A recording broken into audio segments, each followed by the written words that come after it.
रमजान मेहरबान रमजान। अल्लाहु अकबर अल्लाहु अकबर। अल्हम्दुलिल्लाहि रब्बिल आलमीन। हमने इस रोए ज़मीन पर हर बीमारी के साथ उसका इलाज भी।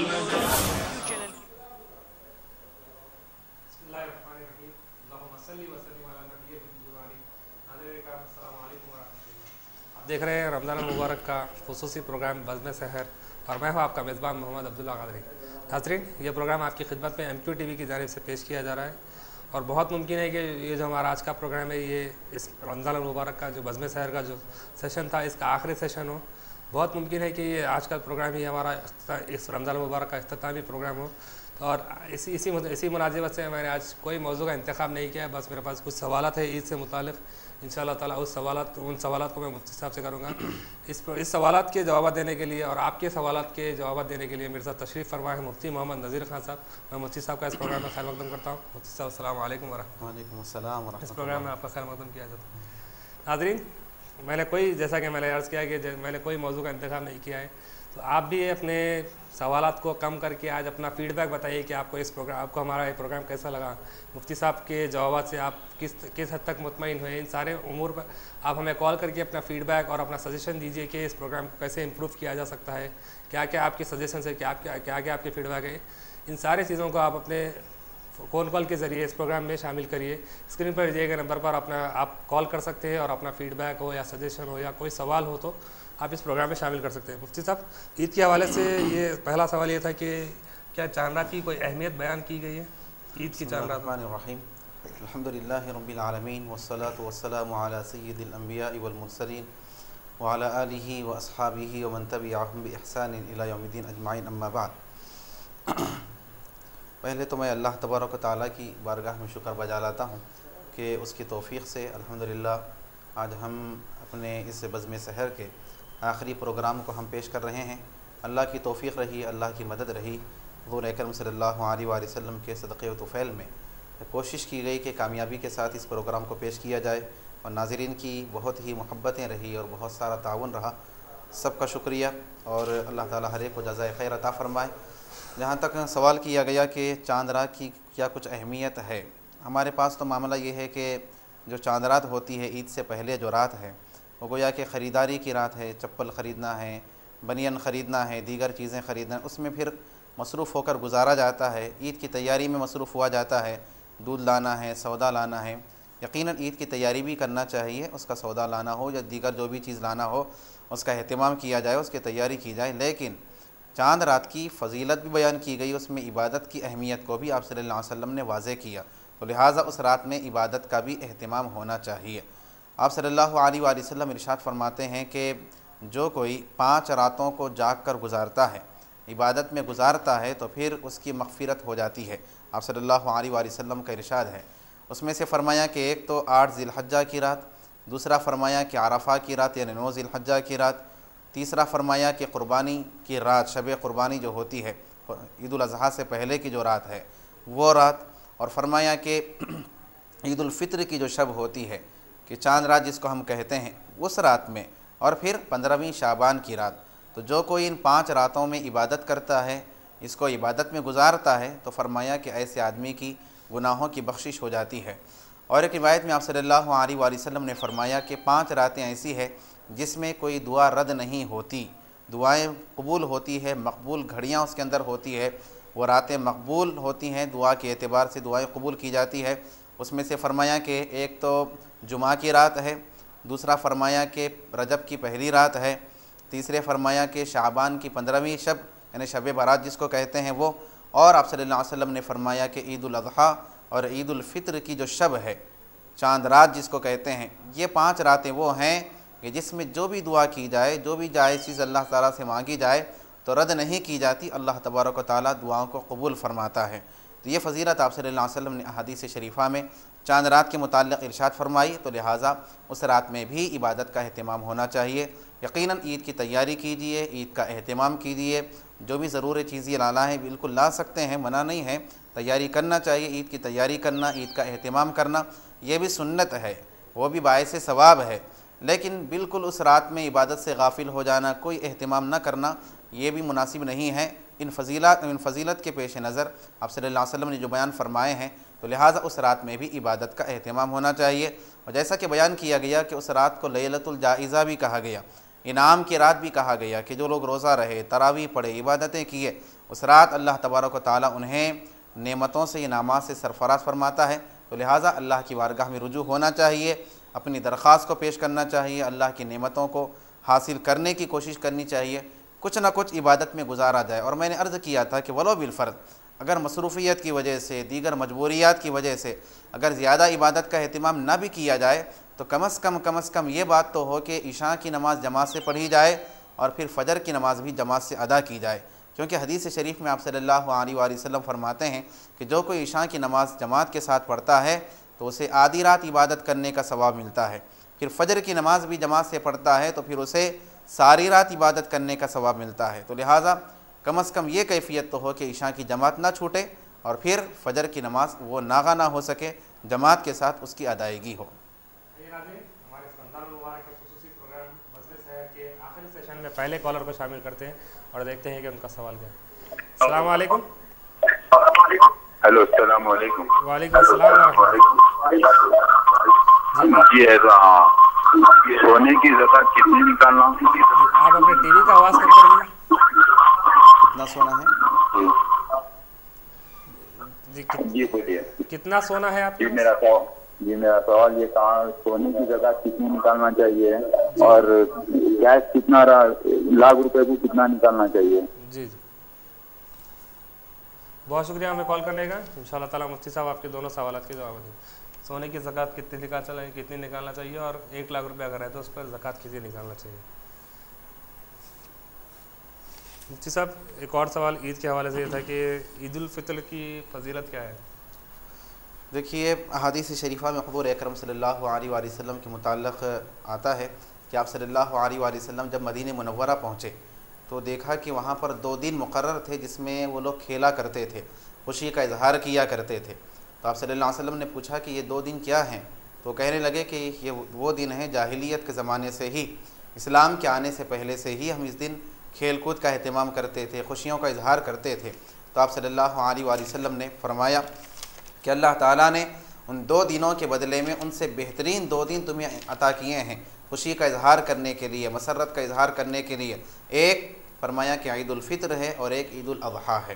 तो आप सल्लल्लाहु अलैहि वसल्लम ने इसको खुशी का करार दिया दिन। और फिर जो जाहिलियत के ज़माने थे उनके जो रिवाज थे, जो 2 दिन थे जिसमें खेला कूदा करते थे, उसके मुकाबिल में सबसे बेहतरीन दिनों को आप सल्लल्लाहु अलैहि वसल्लम ने इसे करार दिया। हदीस शरीफ में हज़रत साद बिन औस अंसारी रज़ियल्लाहु ताला अन्हु अपने वालिद से रिवायत करते हैं, तवील रिवायत है जिसमें ईद उल फितर की फ़जीलत को, यानी जो रमज़ान की ईद होती है उसकी फ़जीलत को हुज़ूर अकरम सल्लल्लाहु अलैहि वसल्लम ने बयान फरमाया तफसील के साथ। रिवायत में आता है कि आप सल्लल्लाहु अलैहि वसल्लम फरमाते हैं कि जैसे ही ईद का दिन होता है तो फ़रिश्ते जो है ये रास्तों के दरवाज़े पर, रास्तों के मोड़ पर खड़े हो जाते हैं और ये निदा करते हैं कि ए मुसलमानों की माशरा, ए मुसलमानों की जमात, तुम लौटो अपने रब की तरफ, रब करीम की तरफ, करम करने वाले रब की तरफ, जो खैर के ज़रिए एहसान भी करता है, खैर अता भी करता है, फिर उस पर सवाब भी इनायत किया करता है। वो रब की तरफ तुम लौटो। और फिर ये ऐलान होता है फ़रिश्तों की तरफ से कि यकीनन तुम्हें हुक्म दिया गया था रात में इबादत करने का तो तुमने पूरा किया, तुम्हें हुक्म दिया गया था रोज़ा रखने का तो तुमने पूरा किया, और तुमने अपने रब की इताअत की, बस तुम अपने इनामात को हासिल करो, लौटो अपने रब की तरफ, नमाज ईद की तरफ जाओ और अपने इनामात को तुम हासिल करो। फिर रिवायत में आप सल्लल्लाहु अलैहि वसल्लम फरमाते हैं कि जैसे ही नमाज ईद से लोग फारिग होते हैं तो फिर एक निदा देने वाला निदा देता है अल्लाह की तरफ से कि ऐ लोगों सुनो, बेशक तुम्हारे रब ने तुम्हारे गुनाहों की बख्शिश कर दी है, तुमको बख्श दिया है, बस तुम इस हालत में लौटो अपने रब की तरफ कि तुम हिदायत याफ्ता बन गए हो, हिदायत लेकर लौट रहे हो। और फरमाया गया कि ईद का दिन ये यौमुल जाइज़ा कहा जाता है, इनामात का दिन कहा जाता है, और उस दिन को आसमान में यौमुल जाइज़ा के नाम से फिर नाम रखा जाता है। उस दिन को फिर आसमानों में यौमुल जाइज़ा के नाम से फिर याद किया जाता है, उसको यौमुल जाइज़ा कहा गया, क्योंकि लोग जब नमाज ईद से वापस होते हैं तो फिर ये कैफियत होती है कि रब की तरफ से फिर इनामात से फिर वो सरफराज किए जाते हैं, उनके लिए फिर रब की बहुत सी रहमतें नेमतें उनके लिए मुक़द्दर कर दी जाती है। और एक रिवायत में हज़रत अनस बिन मालिक रज़ियल्लाहु तआला अन्हु से मरवी रिवायत में आता है, तवील रिवायत है कि आप सल्लल्लाहु अलैहि वसल्लम ने फरमाया कि जैसे ही ईद का दिन होता है, ईद उल फित्र का दिन, तो फिर अल्लाह ताला फ़रिश्तों के सामने इन मुसलमानों पर, उम्मत मुस्लिमा पर, इन इंसानों पर अल्लाह ताला फ़रिश्तों के सामने फिर फ़ख्र का इजहार करता है और फरमाता है कि ऐ मेरे फ़रिश्तों बताओ कि उस मज़दूर की क्या मज़दूरी हो कि जिसने अपने अमल को, अपने काम को पूरा कर दिया है। तो फ़रिश्ते अर्ज़ करते हैं कि ऐ हमारी रब, उसको पूरा पूरा उजरत दिया जाना चाहिए, पूरा पूरा उसकी जज़ा दिया जाना चाहिए। तो अल्लाह ताला फरमाता है कि ऐ मेरे फ़रिश्तों कि मेरे बंदे, मेरे बंदियाँ ये मेरे फ़र्ज़ को पूरा किए और जो उन पर लाजिम किया गया था, और फिर नमाज ईद के लिए आए हैं मुझसे दुआ करते हुए, गिड़गिड़ाते हुए, मेरी इज़्ज़त और मेरी जलाल की कसम और मेरे करम और सखावत की कसम, मेरे बुलंदी की कसम और मेरे बुलंद मकाम की कसम, अल्लाह ताला फरमाता है कि मैं ज़रूर इनकी दुआओं को कबूल करूँगा।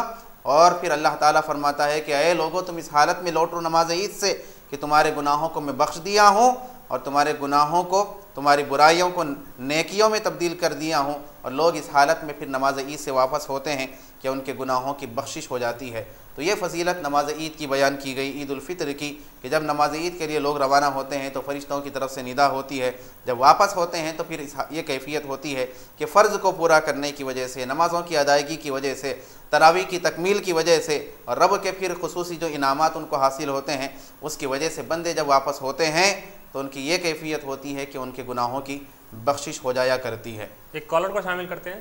अस्सलाम वालेकुम। अस्सलाम वालेकुम वरहमतुल्लाहि वबरकातुहू। वालेकुम अस्सलाम वरहमतुल्लाह। जी, कौन सा और कहाँ से बात कर दुरूद कभी भी, मैं मोहम्मद ताजुद्दीन अहमदनगर से। जी साहब। दुरूद कभी भी पढ़ सकते हैं, टाइम जब भी मिला। जोहर कभी भी पढ़ सकते हो? दुरूद, दुरूद सुबह से शाम तक जब भी टाइम मिला पढ़ सकते क्या? जी, बहुत शुक्रिया ताजुद्दीन साहब हमें कॉल करने का। इंशाल्लाह ताला साहब आपके सवाल का जवाब देंगे। आपने सवाल किया है कि दुरूद कभी, क्या दुरूद के पढ़ने के लिए कोई वक्त मुकर्रर है क्या? इंशाल्लाह ताला मुफ्ती साहब आपको इसके मुतालिक बयान करेंगे। एक और कॉलर को शामिल करते हैं। अस्सलाम वालेकुम। अस्सलाम वालेकुम। वालेकुम अस्सलाम वरहमतुल्लाह। जी, मैं टोडीजे से बात कर रहा हूँ, कामिल। जी साहब फरमाइए। जी मुफ्ती साहब को मेरा बहुत सलाम।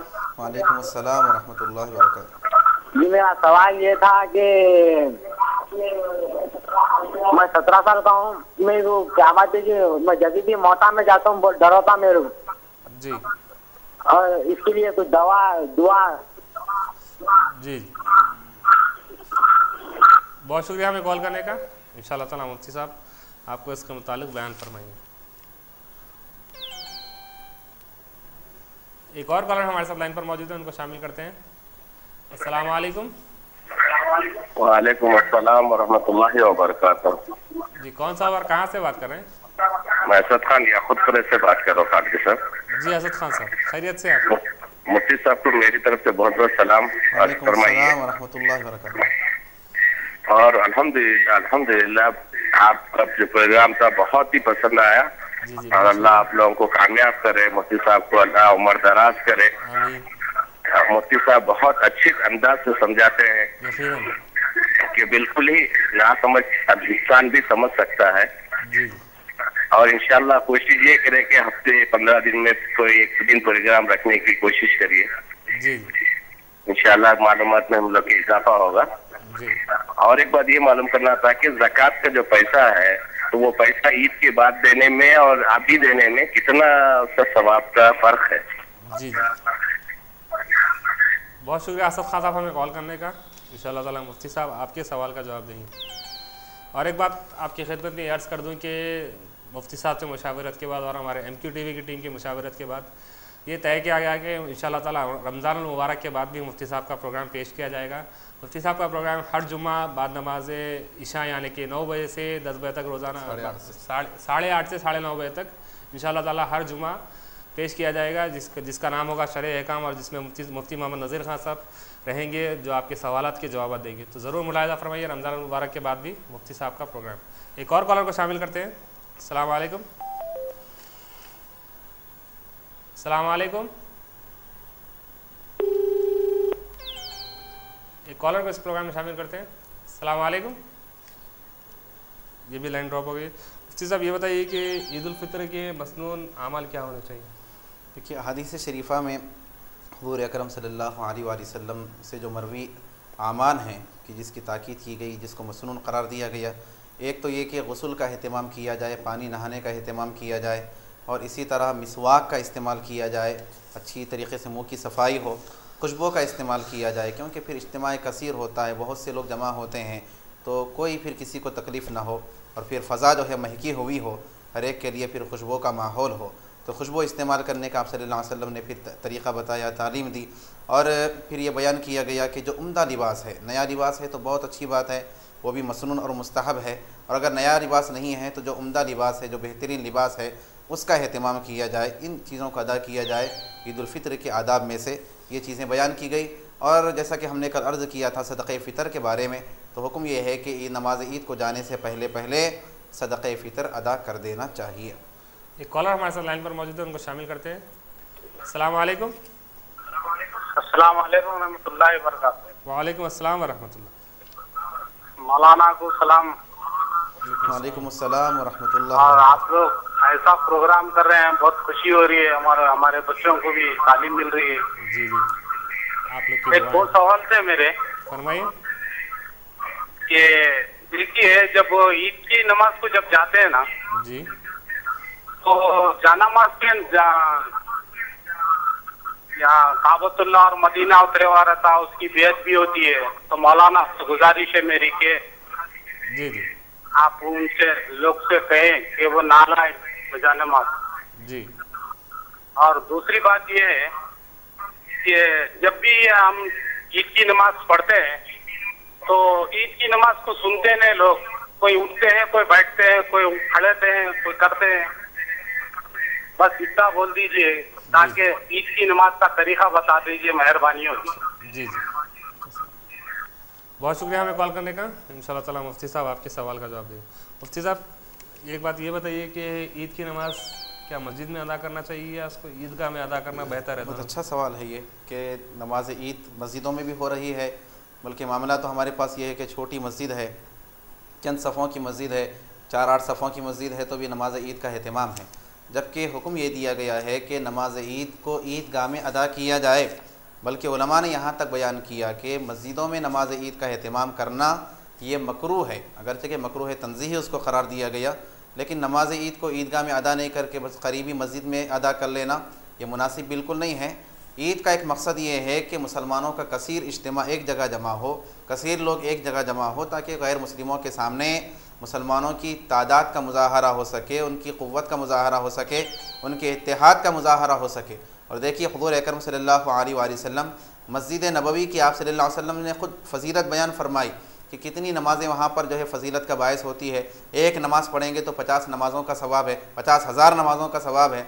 लेकिन उसके बावजूद आप सल्लल्लाहु अलैहि वसल्लम नमाज ईद के लिए ईदगाह को तशरीफ़ ले जाया करते थे। मस्जिद नबवी में आप सल्लल्लाहु अलैहि वसल्लम नमाज ईद अदा नहीं करते थे। तो लिहाजा पूरी कोशिश यही हो कि ईदगाह में जाकर नमाज ईद को अदा किया जाए। भाई ईद के दिन थोड़ी सी जहमत होती है, साल में एक मरतबा है, उसमें भी अगर गवारा नहीं करेंगे, बस घर से बाहर निकले, सामने मस्जिद है, बस अदा कर लिए, इतनी लापरवाही नहीं होना चाहिए। थोड़ा एहतमाम कीजिए, जाइए ईदगाह को, थोड़ा वक्त गुजारिए, यकीनन उसके अंदर एक सुकून की कैफियत भी मिलेगी, एक नए माहौल में फिर ईद का मज़ा भी आएगा, लुत्फ़ भी आएगा, और फिर सुन्नत नबवी की तकमील भी होगी। तो नमाज ईद को ईदगाह में ही अदा करना चाहिए। एक कॉलर हमारे साथ लाइन पर मौजूद है, उनको शामिल करते हैं। अस्सलाम वालेकुम। जी वालेकुम अस्सलाम साहब। जी, कौन सा और कहाँ से बात कर रहे हैं? जी मैं किशनबाग से बात कर रहा हूँ, कौसर नाम है मेरा। जी साहब, फरमाइए। परसों एक इत्तेफाक हुआ, शब कदर की रात जी, अब्दुल्ला शाह साहब हजरत की मस्जिद में नमाज के लिए गए थे ईशा की। जी, जहन से निकल गया तरावियों का मामला है बोल के, लेकिन 10 बजे के ख्याल से हम चले गए थे। जी, तो दूसरे भी मुसल्लियाँ वहाँ पर इंतजार कर रहे थे। जी। एक साहब पूछे कि आप ईशा की नमाज अदा करने के लिए आए हैं? जी हाँ बोले।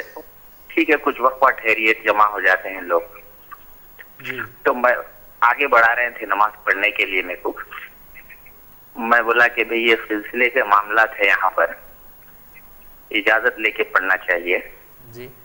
बगैर इजाजत के करे तो बात मुनासिब नहीं रहेंगी बोला मैं। तो दूसरे साहब को आगे बढ़ाए और वो इमामत के लिए ठहर रहे थे। फिर वहां से अंदर एक साहब आए और ठहरिए, आप जमात मत बनाइए बोले, रुक गए। तो वो अब्दुल्ला शाह साहब हजरत के पोतरे होना जो आए हुए थे नए जी। आपको सवाल मुख्तसरन अगर आप सवाल अर्ज करेंगे तो बेहतर होगा। हाँ, तो बेहतर ये है कि वो आके फौरी जो है सो मस्जिद में से निकल जाने के लिए कहे कि ये हमारे बड़ों की बाप दादा की मस्जिद है। शायद आप कुछ सवाल नहीं करना चाह रहे थे, आप कुछ तस्करा करना चाह रहे थे, तो मुझे कॉल ड्रॉप करना पड़ा। एक कॉलर को शामिल करते हैं। अस्सलाम वालेकुम। वालेकुम अस्सलाम वरहमतुल्लाह। वो पूछना था एक बात कि हमारे शहर का इंतकाल 13 जनवरी को हुआ जी। तो सब जने बोल रहे कपड़े नहीं पहनना, सेवियां नहीं बनाना, जी जी, ईद नहीं मनाना बोलते बोल। जी। हमारे 2 बच्चे हैं, हमारे साथ 35 साल के थे जी। ये बात पूछना था। बहुत शुक्रिया हमें कॉल करने का। मुफ्ती साहब इन्होंने सवाल किया कि इनके शौहर का इंतकाल 13 जनवरी को हुआ, तो बहुत से लोग कह रहे हैं कि अब कपड़े नहीं बनाना है, घर में कुछ मीठा। जनवरी या अगस्त है? हाँ, 6 या 7 महीने गुजर गए, तो ईद नहीं बनाना, कपड़े नहीं सिलाना, बच्चे, हालांकि बच्चे छोटे हैं घर में, तो गम का माहौल रहेगा तो क्या हुक्म है फरमाया? पहले तो मैं वो सवाल का थोड़ा वजाहत कर दूं कि भाई हम बारहा आप नाज़रीन से गुजारिश किए हैं कि भाई देखिए ये प्रोग्राम रखा गया है आपके मालूमात में इजाफ़े के लिए, आपके शरई सवालात के जवाबात के लिए। किसी के बारे में तबसरा करना, किसी पे तनकीद करना, किसी को नशाने मलामत बनाने के लिए नहीं। और हमने बारहा ऐलान किया है, बारहा अब्दुल्ला क़ादरी ने बयान किया कि किसी का नाम ना लिया जाए, किसी जमात का नाम ना लिया जाए, किसी फ़र्द का नाम ना लिया जाए, क्योंकि मकसूद किसी पे तनकीद करने के लिए नहीं है ये प्रोग्राम कि आप फ़ोन करके किसी पे तनकीद करें, किसी शख्सियत को निशाना बनाएं। सवाल करना ही है, अगरचे कि किसी शख्सियत के बारे में हो, किसी के बारे में भी हो, तो नाम ज़ाहिर किए बगैर एक शरई सवाल के तौर पे पेश करना चाहिए कि इसके बारे में क्या है। नाम लेना, तबसरा करना, ये करना बिल्कुल नामुनासिब बात है। बहरहाल ये हमारे जो कौसर साहब ने सवाल किया है, ऐसा सवाल ना किया जाए, किसी पे तबसरा करना मुनासिब नहीं होता, क्योंकि आप क्या महसूस किए हैं फिर वो आप ही जानते हैं। वो हालत हकीकत क्या होती है फिर अलग मामला होता है, हकीकत के ख़िलाफ़ भी फिर मामलात हो सकते हैं। बहरहाल शरई जो सवाल है वो पेश किया जाए, किसी का नाम हरगिज़ ना जिक्र किया जाए। और मुफ्ती साहब मैं ऐसा समझता हूँ कि जैसा कि इन्होंने सवाल किया कि एक मस्जिद में अगर 2 या 3 जमात सानी की जो बात है तो जमातें होंगी तो जो असल जमात है उसकी अहमियत खत्म हो जाएगी। हनफी मसलक के एतबार से मना ही किया गया है कि दूसरी जमात बनाई जाए, वरना फिर हर कोई आएगा जमात बनाएगा तो असल जमात की अहमियत कम हो जाएगी।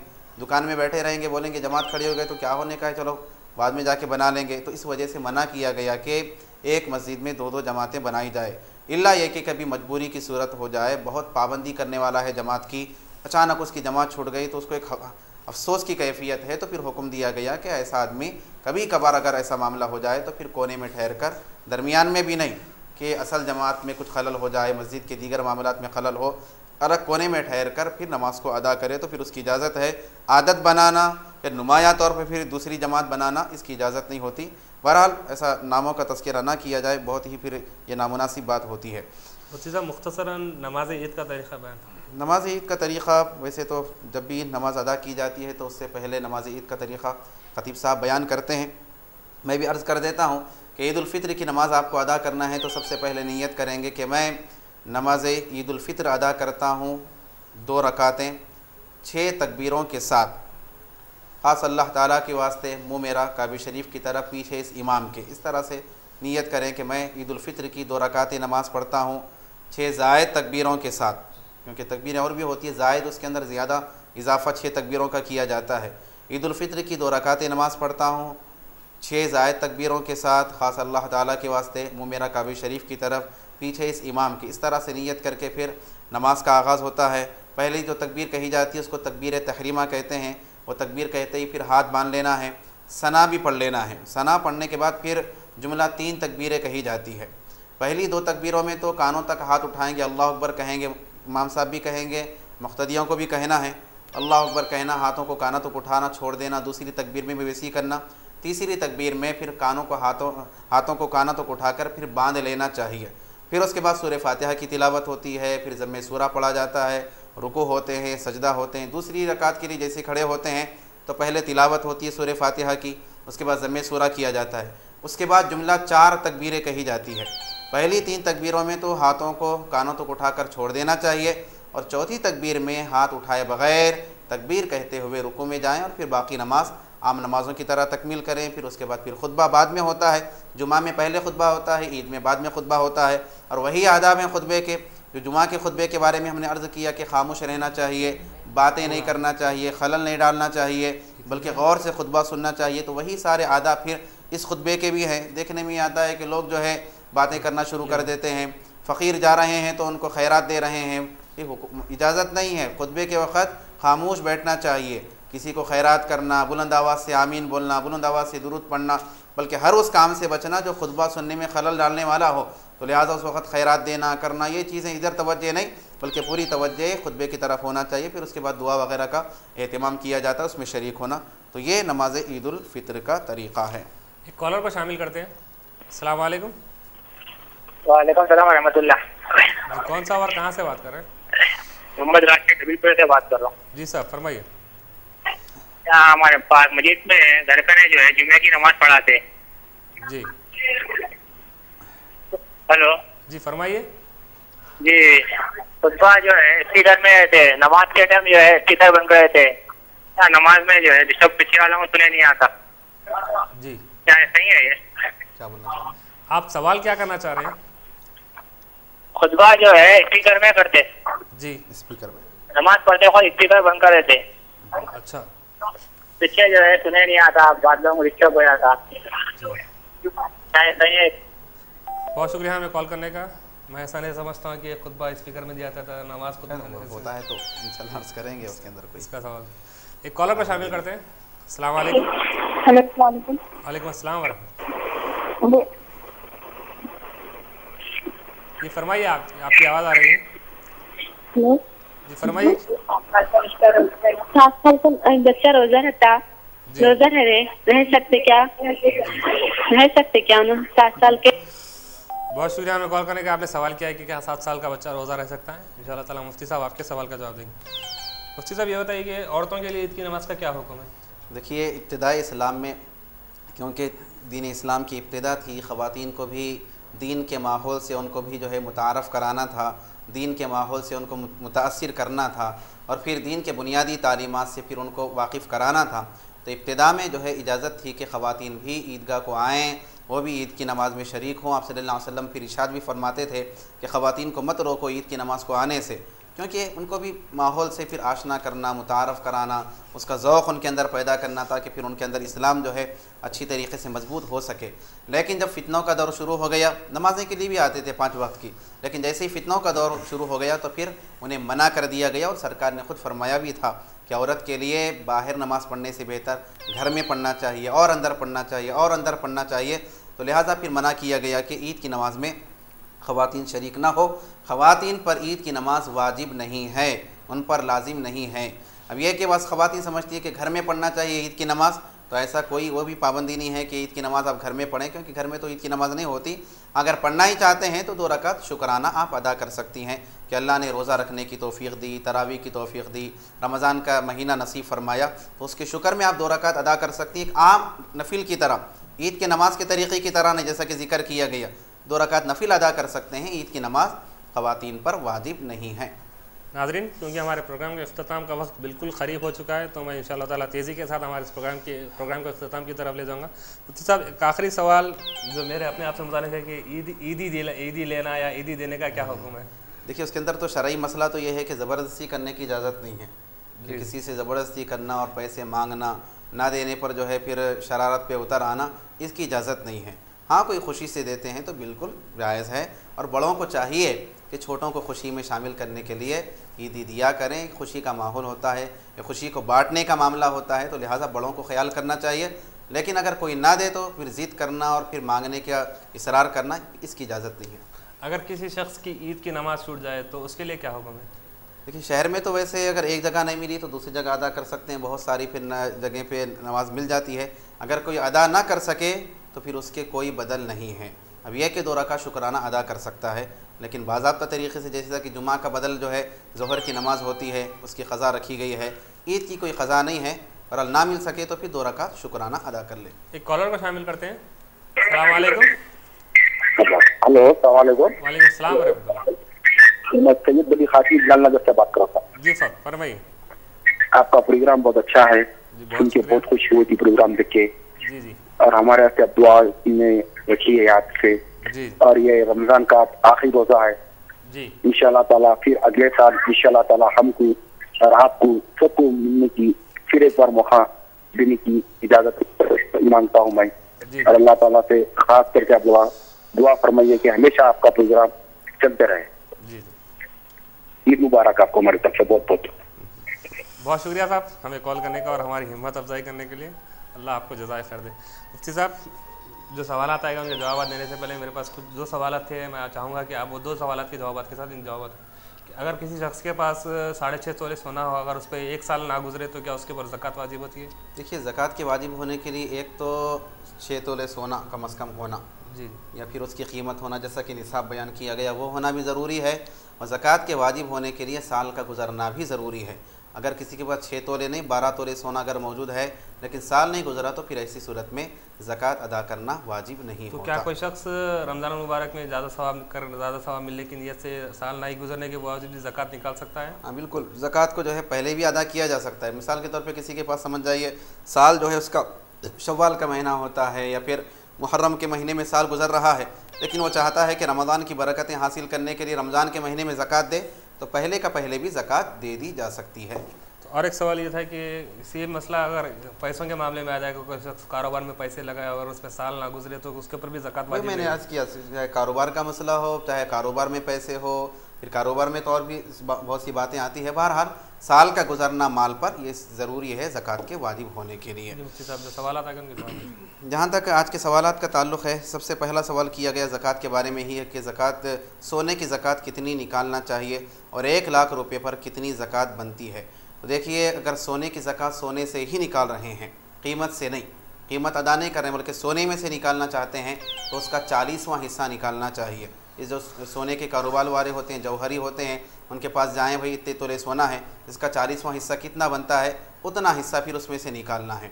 या फिर आसान सूरत ये है कि जितना सोना है वो कितनी कीमत का बन रहा है, कितनी कीमत उसकी बन रही है उसका हिसाब कर लें और उसमें से 100 रुपये पर 2.5 रुपये के एतबार से ज़कात को अदा करें। 1 लाख रुपये पर 2,500 रुपये ज़कात अदा करना ये वाजिब होता है। ताजुद्दीन साहब ने सवाल किया कि क्या दुरूद पढ़ने के लिए भी कुछ वक्त की पाबंदी है या किसी भी वक्त दुरूद पढ़ा जा सकता है? देखिए नमाज के लिए जैसा कि हुक्म है कि 3 औकात में नमाज नहीं पढ़ी जा सकती।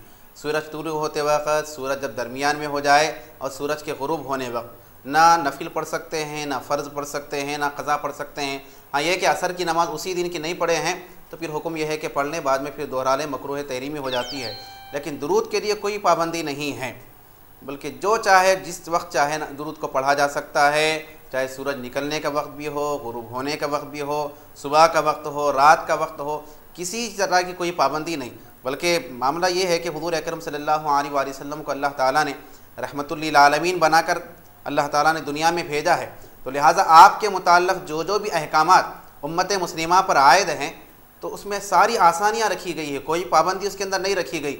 यहाँ तक कि नमाज़ पढ़ने के लिए वज़ू की पाबंदी है, लेकिन दुरूद के लिए उसकी पाबंदी भी नहीं है। पाबंदी करेंगे तो जहमत हो सकती है, वज़ू करना फिर एक तकलीफ़ का ज़रिया हो सकता है, और अल्लाह के नबी को गवारा नहीं था कि उम्मत को ये मशक्क़त में पड़े आपकी वजह से, क्योंकि आप तो सरापर रहमत बना कर तशरीफ़ लाए गए। इसीलिए उलमा ने बयान फरमाया कि लोग पूछते हैं कि भाई मीलाद की ईद जो है, जब ईदुल आयाद है, ईदों की ईद है, तो फिर फ़र्ज़ होना चाहिए था, ईदुल फ़ितर से ज़्यादा उसकी ताकीद होना चाहिए था। तो बात यही है, क्योंकि ईदुल आयाद यानी ईद मिलादुन्नबी का ताल्लुक़ हुज़ूर अकरम सल्लल्लाहु अलैहि वसल्लम से ख़ास है।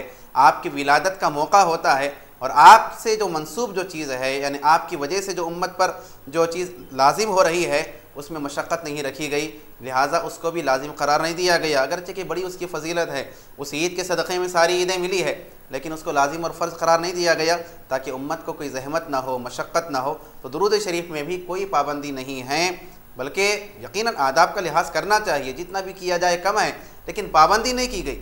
बल्कि अगर कोई बेतहारत होता है तो फिर कुरान नहीं पढ़ सकता, लेकिन दुरूद के लिए वो पाबंदी भी नहीं लगाई गई। बस कुल्ली कर ले, वज़ू कर ले तो फिर क्या कर सकता है कि दुरूद शरीफ को पेश किया कर सकता है। बहरहाल लाजिम नहीं करार दिया गया ताकि उम्मत पर किसी तरह की कोई मशक्क़त और तकलीफ़ का बायस न बन सके। एक सवाल ये किया गया कि 17 साल के ये हैं, जब भी मय्यत में शरीक होते हैं जनाजे में किसी के, तो इनको डर लगता है, तो इसके लिए कोई वजीफ़ा वग़ैरह। देखिए डर की वजह क्या है। अगर डर ये है कि आखिरत की फ़िक्र पैदा होती है, अपनी मौत याद आती है, तो बहुत अच्छी बात है, क्योंकि सरकार ने फरमाया कि अक्सर व ज़िक्र हादिमिल लज़्ज़ात, लज्जतों को ख़त्म करने वाली चीज़ यानी मौत को कसरत से याद करो। और हुक्म है कि क़ब्रों की ज़ियारत करो, क्योंकि क़ब्रों की ज़ियारत करना यह दुनिया से बेरग़बत करने वाली चीज़ होती है, आखिरत की याद दिलाती है। तो इस तरह का अगर डर है, खौफ इलाही अगर पैदा होता है, अल्लाह का डर पैदा होता है, अल्लाह के अज़ाब का डर होता है, तो फिर ये तो बहुत अच्छी बात है कि इसकी वजह से फिर आप गुनाहों से बचेंगे, नेक काम में फिर आपको रग़बत होगी। नेक हैबत एक आम सी हैबत होती है, कोई आखिरत की फ़िक्र वग़ैरह नहीं, तो फिर ये तो नहीं करना चाहिए, क्योंकि हर एक को मरना करना है। अब यह कि उसके लिए क्या दुआ पढ़ी जाए, तो फिर सूरह कुरैश की आयत है, आयत का हिस्सा है व आमनहुम मिन खौफ, व आमनहुम मिन खौफ, इसका विर्द करें तो इंशाअल्लाह बेजा जो हैबत होती है इंशाअल्लाह वो ख़त्म हो जाएगी। असद खान साहब ने सवाल किया कि ज़कात जो है ईद से पहले देना चाहिए या ईद के बाद। तो ऐसी पाबंदी कुछ नहीं है कि ईद से पहले दी जाए या ईद के बाद, जब भी साल गुजर जाए तो जितनी जल्दी हो सके ज़कात को अदा करना चाहिए। अब ये कि सवाल उन्होंने ये भी किया कि फ़जीलत क्या है, ईद से पहले देने में फ़जीलत ज़्यादा है या उसके बाद। तो रमज़ान में देंगे तो फिर रमज़ान की बरकतें भी शामिल होने की वजह से ज़्यादा सवाब मिलेगा बरखिलाफ़ रमज़ान के बाद देने में। एक सवाल यह था कि लोग जो है नमाज ईद के लिए जब जाते हैं तो साथ में जानिमाज़ लेकर जाते हैं, उसमें मक्के मदीने की तस्वीर होती हैं, उसको बिछा कर नमाज़ पढ़ते हैं, तो फिर इससे रोकना चाहिए। तो यकीनन इससे रुकना चाहिए ऐसी चीज़ों को, ऐसे जानिमाज़ को इस्तेमाल करने से। भाई मुक़द्दस तस्वीर है, मुक़द्दस चीज़ की जो है सूरत बनी हुई है, मक्का है, मदीना है, उसी पर पैर रख रहे हैं, उसी कपड़े पर, यकीनन इसको बेअदबी करार दिया गया, बेअदबी की सूरत है। और फिर बयान करने वालों ने बयान किया कि ये तो यहूद व नसारा की साजिश मालूम होती है कि ऐसी मुक़द्दस चीज़ें कि जिसकी तरफ पैर करना गवारा नहीं होता, जिसका बंदा हमेशा अदब करता है, नमाज की हालत में ही वही कपड़े पर जिसमें वो तस्वीर उतरी हुई है बंदा पैर रखकर जो है फिर नमाज को अदा करता है, तो फिर गोया कि ज़मीन पर बिछा देता है, तो बेअदबी उसके अंदर ज़ाहिर होती है। तो लिहाजा ऐसे जानिमाज़ को इस्तेमाल ना किया जाए जिसमें मक्का, मदीना या फिर बैतुल मक़दस की, मस्जिद अक़सा की तस्वीर हो, आम जो होते हैं उसको इस्तेमाल किया जाए। दूसरा मसला मैं ये भी अर्ज़ करूँ कि भाई नमाज ईद में बहुत सही होता है कि रोडों पर नमाज़ पढ़ते हैं, जगह की तंगी की वजह से, तो फिर पेपर वगैरह जो है बेचे जाते हैं, बांटे जाते हैं, लोग उसको बिछा कर नमाज़ पढ़ते हैं, तो नमाज होती ही नहीं, होती या नहीं, क्योंकि रोड तो फिर नापाक होती है, गाड़ियाँ गुजरते हैं, क्या क्या। पहली बात तो यह है कि धोया जाता है, साफ़ किया जाता है, वलो बिलफर्ज अगर नीचे रोड नापाक भी है, ऊपर से आपने साफ़ पेपर को बिछा लिया या साफ़ कपड़े को बिछा लिया, तो फिर ऐसी सूरत में नमाज हो जाती है, परेशान होने की ज़रूरत नहीं है। नमाज ईद का तरीक़ा तो ज़िक्र कर दिया गया, हमने ज़िक्र किया कि नमाज ईद का तरीक़ा क्या है। खातून ने सवाल किया कि उनके शोहर का इंतकाल हो गया है, 6 महीने करीबन ज़िक्र किया है उन्होंने, और कहा जा रहा है, लोग कह रहे हैं कि भाई ईद ना मनाया जाए, नए कपड़े ना पहने जाएँ। तो देखिए शोहर का इंतकाल हो जाए तो बीवी के लिए हुक्म यह है कि 4 महीने 10 दिन तक वो सोग करे, यानी नया कपड़ा ना पहने, ज़ीनत इख्तियार ना करे, अपने आप को तैयार ना करे, आरास्ता ना करे। 4 महीने 10 दिन तक है, 4 महीने 10 दिन जैसे ही गुजर जाएँ तो फिर कोई पाबंदी नहीं, ईद भी कर सकते हैं, नए कपड़े भी पहन सकते हैं, खुशी का इजहार भी कर सकते हैं। बीवी के लिए 4 महीने 10 दिन, अब औलाद के लिए, दूसरे घर वालों के लिए, तो उनके लिए तो बस सिर्फ 3 दिन तक शौक़ का मनाना, उसका इजहार करना, यानी उसका एहतिमाम करना फिर शौक़ का, ये उनके लिए इजाज़त है। 3 दिन के बाद फिर ऐसी कोई पाबंदी नहीं, बिल्कुल। अब क्योंकि आपने तो जिक्र किया कि 6 महीने हो गए हैं, तो लिहाजा बिल्कुल ईद का खुशी में शामिल होना चाहिए। ईद के दिन खुशी का इजहार करना ये भी सुन्नत नबी है, यह भी मुस्तहब है, तो लिहाजा बिल्कुल आप ईद की खुशियों में शामिल हो सकते हैं, ईद का एहतिमाम कर सकते हैं। भाई ने सवाल किया कि ख़तीब साहब जो है खुतबा स्पीकर में देते हैं और नमाज जो है बग़ैर स्पीकर के पढ़ाते हैं, ऐसा करना क्या मुनासिब है? तो देखिए, ना खुतबे के लिए स्पीकर की पाबंदी है, ना नमाज के लिए स्पीकर की पाबंदी। लिहाजा अगर नमाज में अगर स्पीकर का इस्तेमाल नहीं कर रहे हैं तो मलामत नहीं किया जाएगा कि क्यों स्पीकर का इस्तेमाल नहीं हो रहा है, बल्कि बाज़ उलमा तो एहतियात करते हैं क्योंकि एक ज़माना था कि इख्तिलाफ़ होता था कि नमाज़ जो है स्पीकर में अगर पढ़ी जाए तो होती या नहीं। आज भी बाज़ उलमा मौजूद हैं कि स्पीकर में नमाज के कायल नहीं होते, खुतबा तो हो जाता है, शायद उस एहतियात की वजह से वो इस तरह से करते होंगे। बहरहाल स्पीकर में अगर नमाज ना पढ़ी जाए तो मलामत करने की ज़रूरत नहीं, गुजारिश करें, अगर वो कबूल कर लेते हैं तो ठीक है, वरना फिर ऐसा कोई शरई एतबार से लाजिम नहीं है।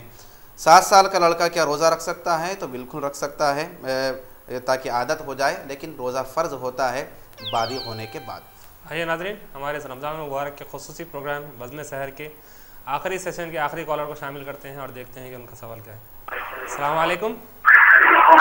वालेकुम सलाम रहमतुल्लाह। जी, कौन सा और कहाँ से बात कर रहे हैं?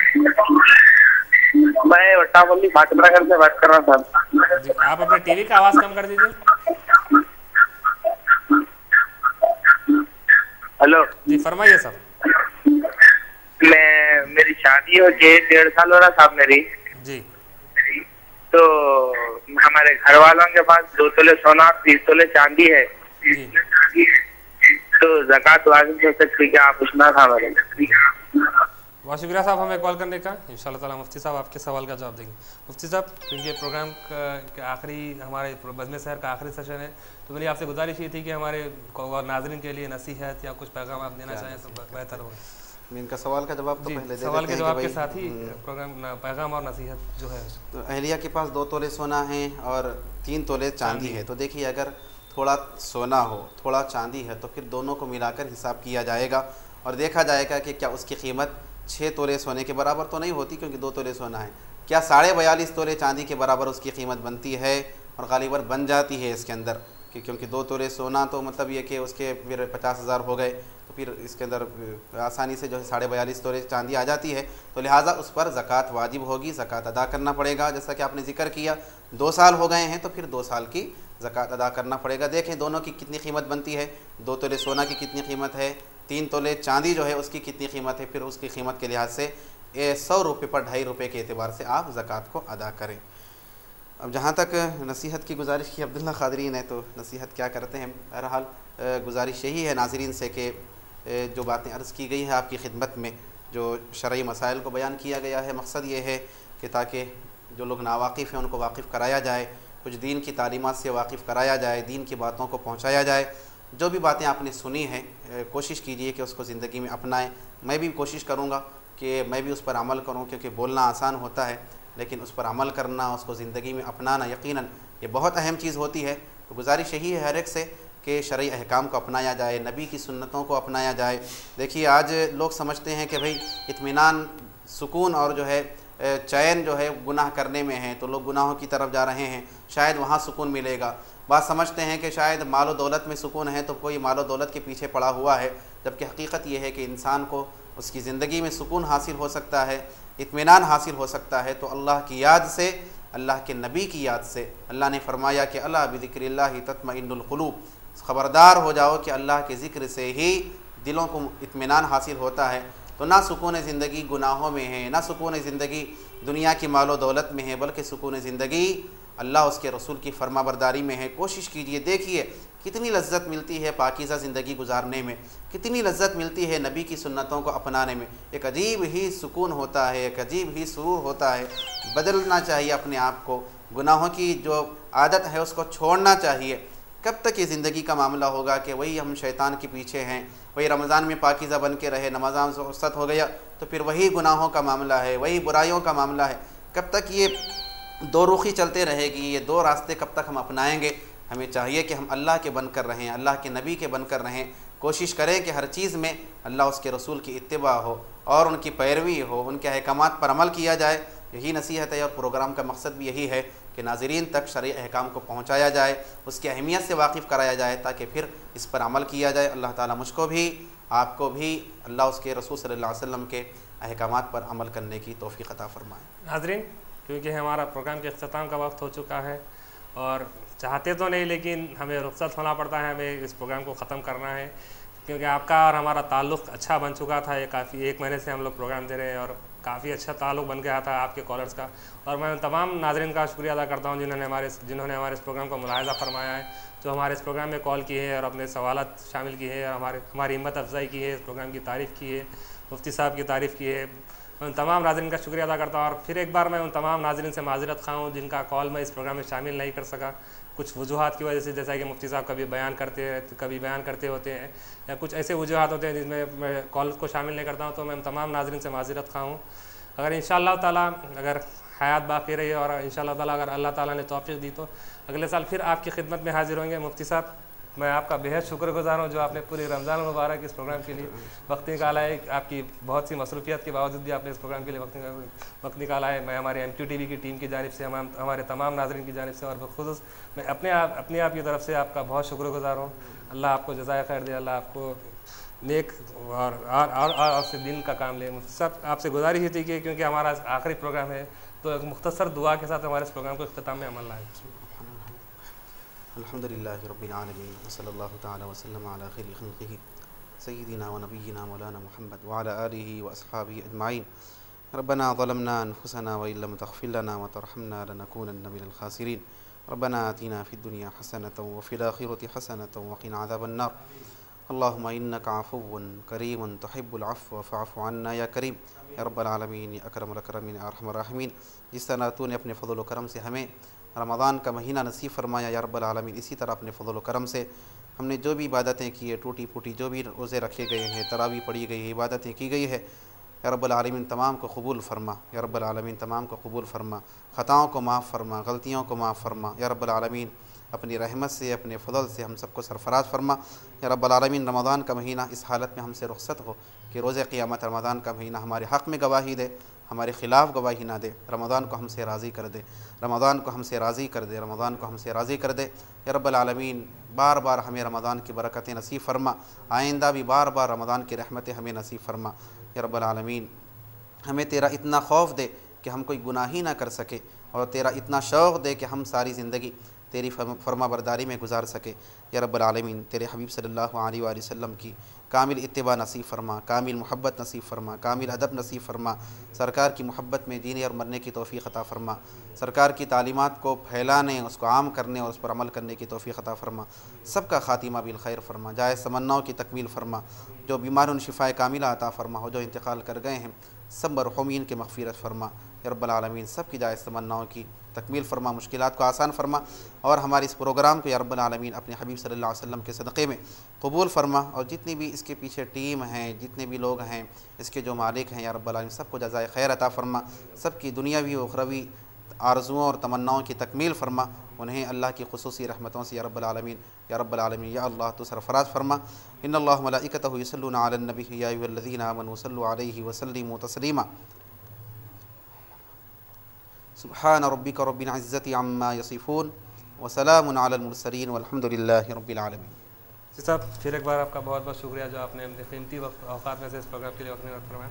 नाज़रीन फिर एक बार आपकी खिदमत में ये बात अर्ज़ कर दूँ कि इंशाअल्लाह ताला रमज़ान मुबारक के बाद भी मुफ्ती साहब का खुसूसी प्रोग्राम हर जुमा बाद नमाज इशा यानी कि 8:30 से 9:30 बजे तक शरई अहकाम के नाम से पेश किया जाएगा। इसमें मुफ्ती साहब आपके सवालात को शामिल करेंगे, एक मौजू का इंतखाब करेंगे। इंशाअल्लाह ताला उस सवालात के जवाब भी मुफ्ती साहब आपके उस प्रोग्राम में देंगे। और इंशाअल्लाह ताला अगर अल्लाह ताला ने तौफ़ीक़ दी तो इंशाअल्लाह ताला मैं भी वक्तन अगर मुफ्ती साहब इजाज़त देंगे तो मैं भी इस प्रोग्राम में हाज़िर हो जाऊँगा। आखिर इंशाअल्लाह ताला फिर आपसे मुलाकात होगी, इस उम्मीद के साथ मैं इस प्रोग्राम से रुख़्सत होता हूँ। इंशाअल्लाह ताला आपसे मुलाकात होगी।